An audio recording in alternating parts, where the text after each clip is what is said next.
Et retrouvez maintenant un documentaire animalier. Présenté par Arlène et Manu.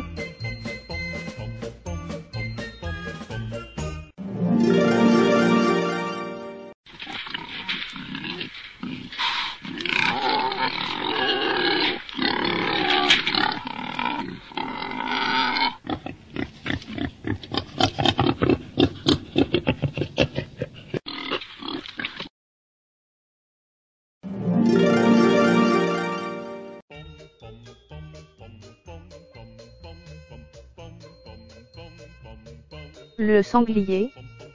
Le sanglier, la laie et le marcassin. Comment et où vit-il? Tout savoir sur le sanglier. Le sanglier est un animal capable de développer des méthodes étonnantes pour s'adapter dans de nombreux environnements. Cet animal vit dans de nombreuses régions du monde. En Europe, il est de plus en plus présent, bien qu'il soit la proie des chasseurs. Apprendre à reconnaître le sanglier, la laie et le marcassin. Le sanglier, le mâle le sanglier, Suscrofa, appartient à la famille des suidés et à l'ordre des artiodactyles. C'est un mammifère dont le mâle pèse plus de 110 kg, sachant que son poids peut dépasser 150 à 200 kg s'il bénéficie d'une nourriture abondante, pour les bêtes vivant sur notre territoire national, mais on a recensé des sangliers de 3 quintaux en Europe de l'Est. Sa longueur est généralement de l'ordre de 1,70 m. Lorsqu'il est adulte, il devient mature à l'âge de 2 ans, le mâle possède des canines très proéminentes et ses testicules forment une excroissance non négligeable juste à la naissance de sa queue. On peut aussi le distinguer de la femelle par la seule présence d'une touffe de poils disposée sur le fourreau qui entoure son pénis, et que l'on dénomme le pinceau pénien. La laie, c'est la femelle du sanglier. La femelle adulte du sanglier que l'on appelle la laie atteint sa maturité à l'âge de 1 an. Elle pèse rarement plus de 80 kg et mesure moins de 1,50 m de longueur. Elle est aussi repérable à ses alettes ou mamelles pourvues de 10 tétines et parviennent à leur paroxysme en période estivale. Toutefois, en dehors de ces attributs particuliers à chaque sexe et repérables toute l'année, certains traits particuliers à chacun ne sont apparents qu'en été car leur poil est alors RAS.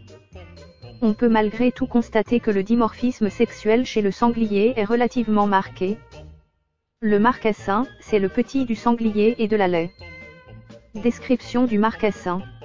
Le petit du sanglier est le marcassin.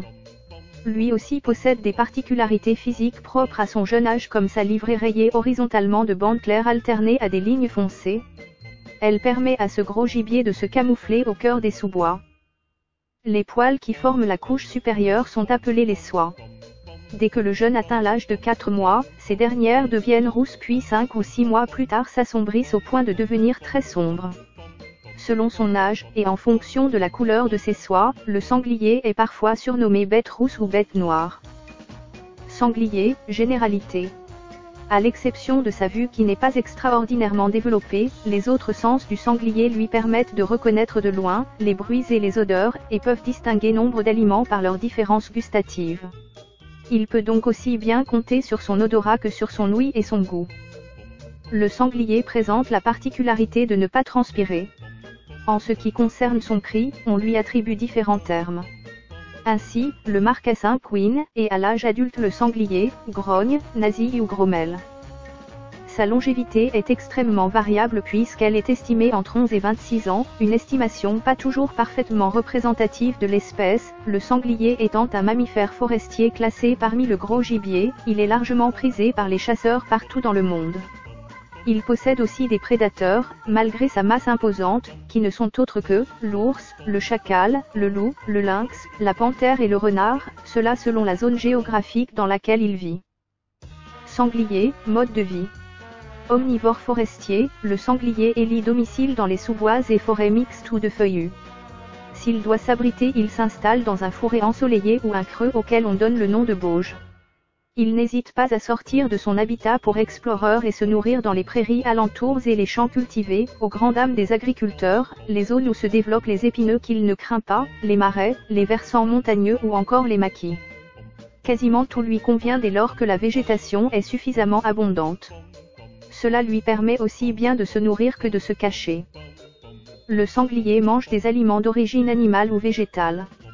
Il possède une forte propension à pouvoir s'adapter à des variations alimentaires importantes, s'accommodant de ce qu'il trouve dans la nature en fonction des saisons. Graines, rhizomes, fruits, feuilles, tiges, glands et akènes, mollusques, larves, insectes, lombriques, mais aussi parfois de petits animaux constituent son alimentation, sachant que la nourriture d'origine animale représente tout au plus 5 à 7% de son alimentation globale. On peut donc dire que le sanglier adopte un régime alimentaire largement végétal. La période du rut, elle débute en septembre pour s'achever en mars. Les mâles dominants, adultes confirmés, se taillent la part belle auprès des laits, ce qui entraîne chez les jeunes mâles pourtant sexuellement à maturité, de grandes difficultés à s'imposer tout du moins au début. En dehors de cette période de rut, les sangliers adultes retournent à leur vie solitaire alors que les plus jeunes évolueront encore pour quelque temps au sein de la compagnie avec les laits et les marcassins. Sanglier, naissance. Une laie met bas dans un chaudron, c'est-à-dire un nid construit par elle où les marcassins restent pendant seulement 7 à 8 jours. Dans la majeure partie des cas, la mise bas a lieu entre mars et mai après une gestation de 115 jours. Une jeune laie donne généralement naissance à 6 ou 7 marcassins, et une laie plus âgée peut avoir au moins 9 ou 10 petits par portée, à raison d'une seule portée par haine. Toutefois, en cas de nourrissage excessif ou si la nichée venait à être détruite pour quelque raison que ce soit, la laie peut alors avoir une autre portée quelques semaines plus tard. Environ 7 jours après leur naissance, les marcassins emboîtent le pas de leur mère pour rejoindre la compagnie. Le sevrage des jeunes a lieu dès qu'ils sont âgés d'environ 4 mois. Le sanglier en France. L'activité du sanglier est principalement nocturne mais en période diurne, il peut tout de même être aperçu. Les compagnies se déplacent en fonction des saisons. Cependant, cet animal est majoritairement sédentaire dès lors qu'il dispose de suffisamment de nourriture dans la zone où il se trouve. En France, le sanglier peut être observé dans la grande majorité des régions, mais la Sologne est bien connue pour être un point stratégique d'observation. Certaines contrées sont réputées pour leurs parties de chassac sans grave cours comme c'est le cas de la forêt de Chambord, Loire et le Cher, peuplée de chênes. Mais le sanglier peut aussi être chassé à l'affût ou en battue, cette dernière méthode étant la plus pratiquée en France. Sur près d'1 million de spécimens recensés sur notre territoire, près de la moitié est tuée chaque année.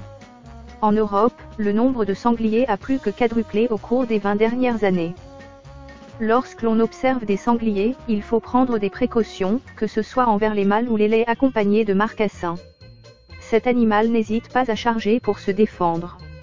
Malgré son imposante corpulence, il peut courir à une vitesse de 20 km/h avec des pointes à 70. Lorsqu'il est en colère, son comportement se modifie. Il grogne, souffle, casse des noix, ou casse des noisettes, selon les expressions consacrées au fait qu'il claque ses dents les unes contre les autres. Il ne supporte pas d'être importuné. Si tel est le cas, il peut s'éloigner d'une trentaine de kilomètres. Ce phénomène est notamment constaté durant les périodes de chasse.